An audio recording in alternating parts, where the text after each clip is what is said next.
Tout de suite, les invités de la rédaction sur BFM Alsace. Et on parle ce soir d'une baguette à 1,50 € ou d'un croissant à 1,50 €.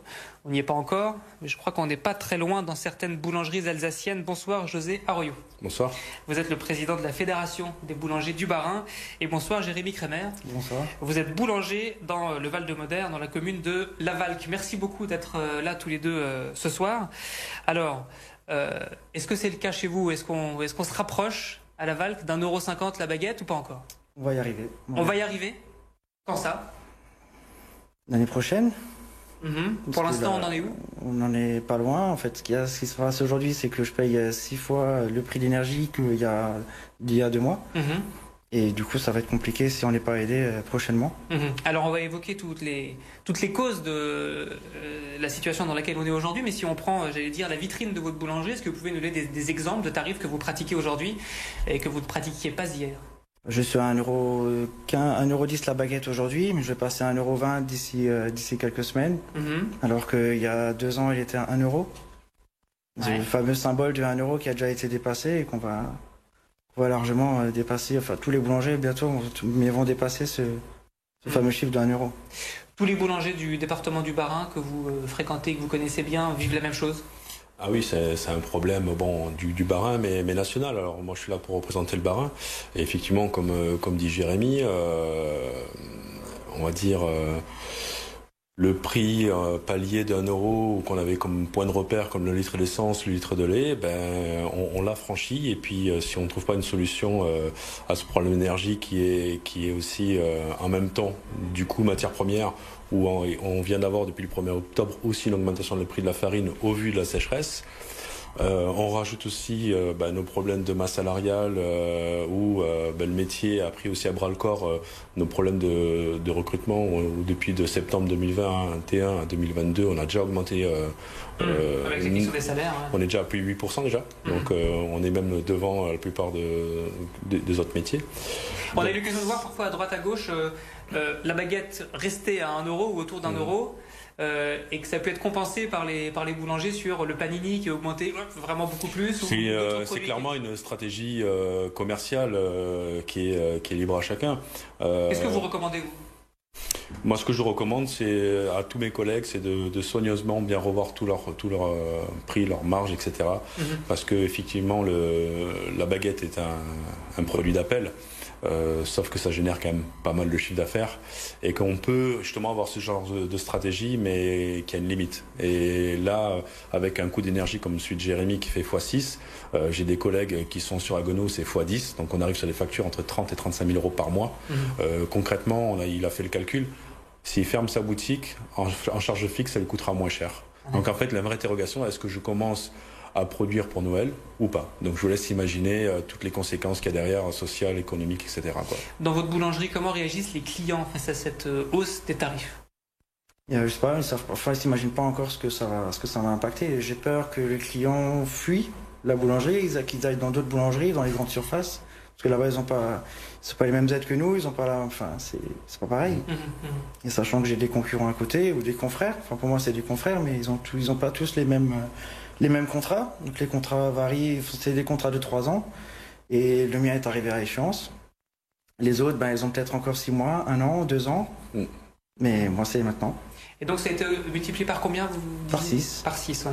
Pourquoi ça augmente? Pour que les gens comprennent bien. On a entendu parler de bouclier tarifaire pour les artisans.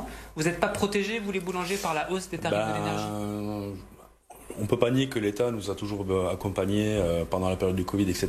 Mais je pense qu'il y a une coquille dans leurs calculs, parce que comme il disait tout à l'heure Jérémy, par rapport aux grandes surfaces qu'on appelle les GMS, il faut avoir au-dessus de 3% de son chiffre d'affaires en énergie pour pouvoir justement avoir ce bouclier tarifaire. Eh bien nous, on est juste en dessous.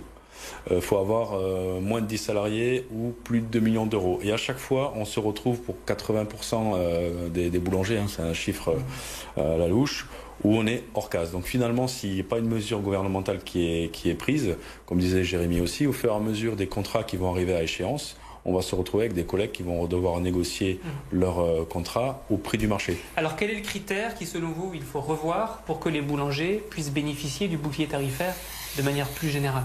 Moi, je pense que déjà, il serait peut-être intéressant, comme beaucoup de choses, de faire une règle de prorata. C'est que pendant le Covid, il y a une règle qui nous a rendu un peu fous, si je puis dire.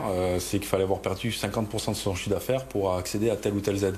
Alors que si on avait perdu 49%, on était aussi pas bien que quelqu'un qui avait perdu 51. Et je pense qu'il se serait bien que Bercy, alors au niveau national, la Confédération fait déjà ce travail.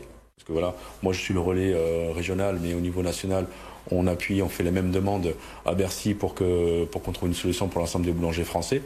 Parce que le problème n'est pas typique à l'Alsace. Et encore, nous, on a la chance d'avoir un interlocuteur qui est Électrice Strasbourg, où on a un partenariat proche et renforcé depuis des dizaines d'années. Hein. Justement, quelles sont les relations avec Électricité Strasbourg? Eux, vous allez devoir payer 6 fois plus, il faut le faire, même si les relations sont bonnes. C'est le tarif. Ben, c'est une entreprise comme une autre. Hein. Je dirais, à un moment donné, eux, il faut aussi qu'ils restent une certaine rentabilité.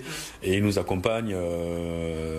Enfin, je les vois toutes les semaines, en fait. C'est pas plus compliqué. On fait un point toutes les semaines, savoir quelle mesure gouvernementale est tombée, le bouclier tarifaire, qu'est-ce qui va arriver, qu'est-ce qui va pas arriver. Parce que là, on parle de 2022, mais 2023, pour l'instant, on n'a aucune projection.